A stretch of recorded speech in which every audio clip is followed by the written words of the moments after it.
TTD భక్తులకి భగవంతుడిని దూరం చేసిన వైసీపీ పూట గడవని పేదవాడి దగ్గర నుంచి వజ్రాల కిరీటాలు చేయించే కోటీశ్వర్ల వరకు అందరి కోరిక ఒకటే. ఆ కలియుగ దైవమైన వెంకటేశ్వర స్వామివారి దర్శనం ఏడాదికి ఒకసారైనా చేసుకోవాలని. ఒక సామాన్య భక్తుడు నెల నెలా డబ్బులు కూడబెట్టుకొని మరి ఆయన చూడడానికి కొండ మీదకు వెళ్తాడు. అలాంటి కొండ మీద అకామిడేషన్ ఛార్జీలు మీరు ఒక్కసారి ఎలా పెంచుతారు? నందకం, పాంచజన్యం, కౌస్తుభం, ఒకలామాత గెస్ట్ హౌసుల్లో 500కి దొరికే రూమ్ని 1000కి ఎలా పెంచారు?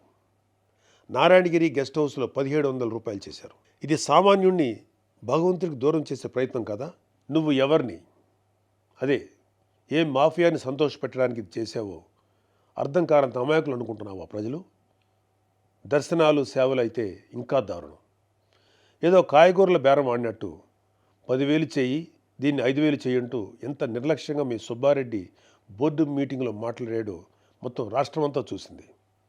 అంత చులకన మీకు హిందువులంటే. ఇకపోతే తిరుమల మీద నువ్వు చేసిన దోపిడీ అంతా ఇంతా కాదు. ఒకే ఒక ఉదాహరణ చెప్పాలంటే టీటీడీ కామన్ గుడ్ ఫండ్కి ఇచ్చే కాంట్రిబ్యూషన్ 2.5 కోట్లు ఉండేది. దీన్ని సెప్టెంబర్ 2021లో 50 కోట్లకు ఒక్కసారిగా పెంచేశాం. అసలు ఇక్కడే కాదు, ఎక్కడ కొండ కనపడినా గుండు కొట్టేయాలనుకోవడమేగా మన అలవాటు.